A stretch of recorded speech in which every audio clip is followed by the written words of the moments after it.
Hello, all creative people. My name is Tina Sharapova, and I'm a textile designer and an art teacher. And we are at the 4th week of our artistic challenge, Inspiration is Here. And we will explore works of a wonderful French painter, Henri Matisse. When I was a child, my mom was sure that a cultured, intelligent person should know about art and art history. And so she took me to the museums in Moscow, where I was born. So I remember that I was 6 or 7 and I was tired and bored of walking through these dusty halls without a place to sit or eat anything, because my mom told me that civilized person should not eat in the museum, even a little cracker. So I was walking through these halls and looking at the people in strange costumes or just empty landscapes. And finally we went to the Matisse goldfishes. And my mom told me, wait a minute. Have a look at these fishes. I think they're moving.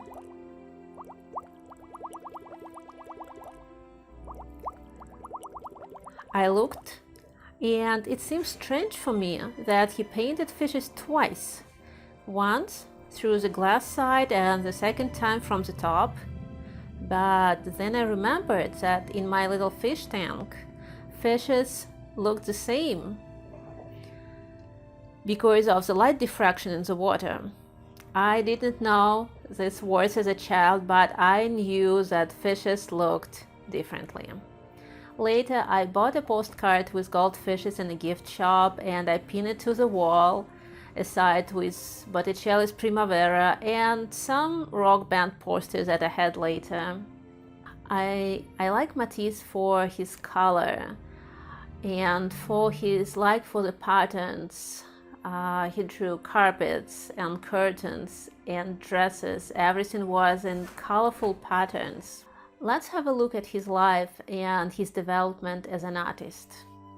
Henri Matisse was born in the north of France in a little town called Cateau-Cambrésis in 1869 to the family of a wealthy grain merchant. As young Henri showed no interest in working in a warehouse with grain and seeds, his father sent him to the law school so he can work as a court administrator. In the age of 20, young Henri had to stay in bed for weeks after a bout of appendicitis, and he was pretty depressed. His mom wanted to cheer him up, and she brought him a box of paint and some postcards to copy, and that really helped. Matisse said later that as soon as he started painting, he found himself in a kind of paradise. So he decided to become a painter. This decision was pretty disappointing for his father, but anyway, Matisse went to Paris to enter the Academy of Fine Arts. But he failed at the exam, and no surprise, because he was painting just for about a year or so. But eventually he got in touch with some teachers and he found Gustave Moreau, a French symbolist, who took him to his class. Moreau was a good teacher for Matisse, as he didn't insist on following a traditional way of painting, but allowed students to express their own vision. Matisse spent almost 5 years in Paris, making copies in Louvre, practicing and developing his style. His works of that period looked very traditional, well done, but Matisse wasn't very happy about it. Everything changed after he visited an Australian artist, John Russell, who settled at Belle Isle off the coast of Brittany. Russell was a friend of Van Gogh and other artists of that time. he gave Matisse a Van Gogh drawing as a present, and after that visit, Matisse's manner changed a lot. And yes, he painted some sunflowers like Van Gogh did. He was inspired by Impressionism, by their bright colors, vivid composition. In next several years, he visited Corsica and little villages on the south of France during summer months, working on numerous landscapes, showing all the beauty of the sun, bright blue sky, trees and flowers around. His works were so bright and full of energy that some art critics called him a wild beast, fauve in French. So the whole group of artists working in similar manner got this name, fauvists. Nowadays, it's hard to impress anybody with crazy colors, but in 1905, at the art salon in Paris, this portrait of Matisse's wife Emily was considered to be disgusting, unfinished, as the bare canvas was still visible through the brushstrokes and loose. A pot of paint had been flung in the face of the public, as was written in one of the articles. Matisse was little discouraged with such comments, but eventually he found people who liked his works. The portrait was bought by American novelist and art collector Gertrude Stein and her brother. Also, these works attracted the attention of another art collector, Sergei Shukin, a Russian wealthy merchant, who asked Matisse to create a big piece for his collection, Dance. This piece was huge, almost 4 meters long. The colors were very simple: green for the grass, blue for the sky or water, maybe they're dancing on the bank of the river, and ochre reddish brown for the dancers. Matisse described his creative process. For Shukin, I just went to Moulin de la Chale on Sunday afternoon and watched the dancers for several hours in a row. Reckless farandole especially inspired me. Upon my return home, I wrote my dance on a 4-meter canvas, in the process of work singing the same cheerful melody, and it turned out that the whole composition seemed to be subordinated to the uniform rhythm of the dance. Matisse's idea was to remove all unnecessary details and present dancing people as a pure expression of a movement. You can see their muscles outlined with a darker color, and that is enough to understand the rhythm, the music, the connection between these people. They are holding hands, but on the left side, you see that 2 dancers are not holding hands. They live in a gap. Maybe it's an invitation for you to join. This dance reminds me of many traditional rituals of people dancing for certain holidays or occasions, showing their connection with the earth, with nature. Maybe that is why their bodies are brown, like soil or clay. Originally, this dancing circle appeared a couple years before that commission on the painting called The Joy of Life. It showed people enjoying love in various ways, walking in the nature, kissing, playing flute, or dancing. And that was Matisse's artist statement: make art that will be common. As the painter said, "What I dream of is a balanced, pure, and quiet art which can avoid the trouble or frustrating subjects. This kind of art gives everyone's mind peace and comfort, like a comfortable chair where they can have a rest when tired." What else can be common? Some people say cats, and Matisse loved cats. Here is a portrait of his daughter Marguerite with a cat. And here are some pictures of Matisse himself with cats. When the artist was bedbound by the end of his life, he still worked while sitting in the bed. And his cat came to join him. And here is another cat, cut-out blue cat. When Matisse wasn't able to paint as he did before, recovering from the surgery, he invented his own style of creating art, cutouts. With the help of his assistants, who painted big sheets of paper with gouache, he cut out various forms, which were pinned to the walls to see the final composition. He asked assistants to move these forms until he was totally satisfied, and then the paper was glued to the big sheet of cardboard. As Matisse always liked bold, solid colors, these cutouts helped him to develop his style, removing all unnecessary details and focus only on what was the most important: shape, composition, rhythm.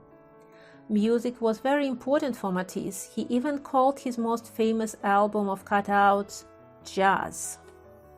It was released in 1947 after all the hardships of the Second World War, when Matisse's daughter Marguerite was arrested by Gestapo by being a member of French resistance. And she was sent to the concentration camp in Germany, but she managed to escape the train and was saved by her comrades. In 1941, Matisse was diagnosed with cancer and he hardly survived the surgery. But he didn't give up, and this set of big prints, and they were really big, like 40 to 60 centimeters, it's the size of a little coffee table,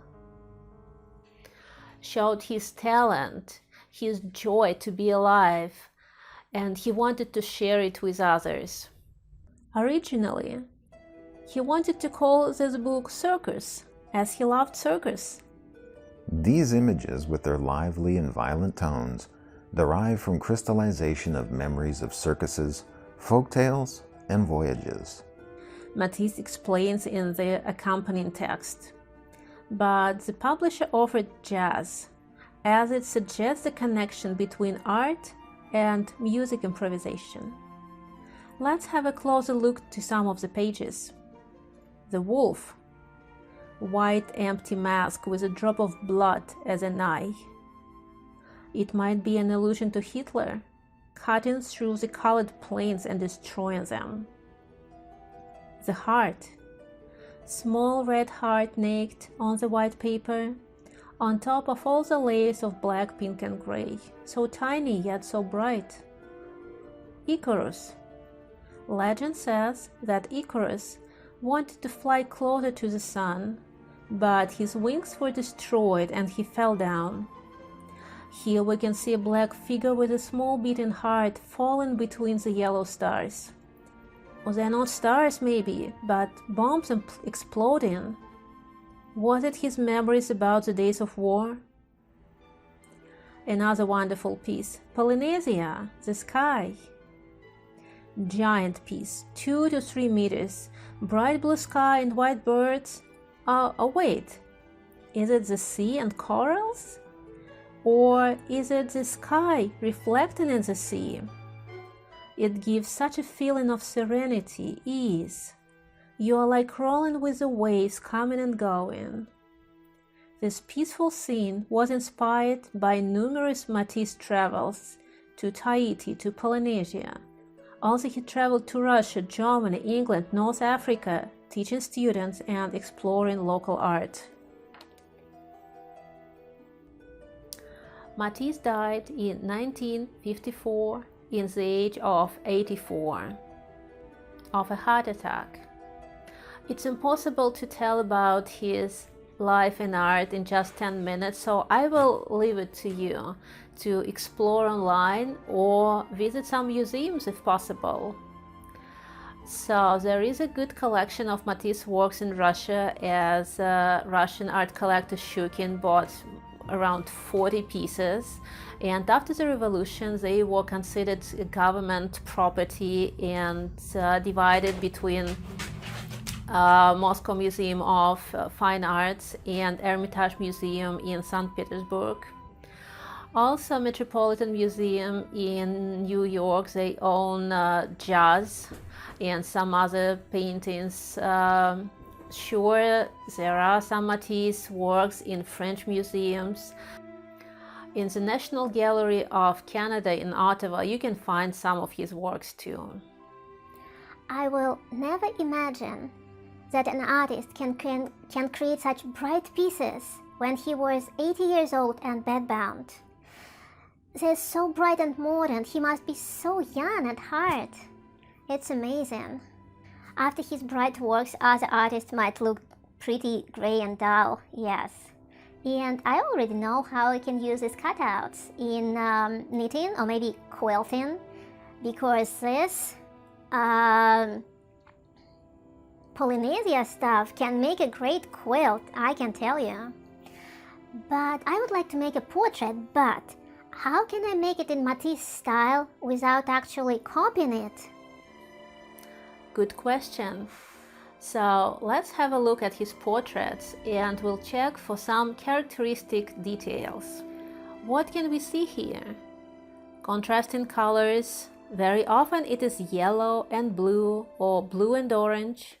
Some patterns, either it's a dress or hairstyle or hat piece. The face painted in one or two colors. Without much details, black is used to emphasize eyebrows, eyes, nose. People are sitting in a relaxed pose or you can see only the head. Let's try to recreate. You can make the background a solid color, maybe Matisse's favorite yellow, or you can make it patterned with purples and blues. You can make embroidery leaves on the pillow. You can knit a sweater with these patterns. You even can make a portrait of your dog by cutting paper like Matisse did. Let's try that. Choose the photo you like. Make a quick outline on the white piece of paper. Cut a shape roughly the size of the body.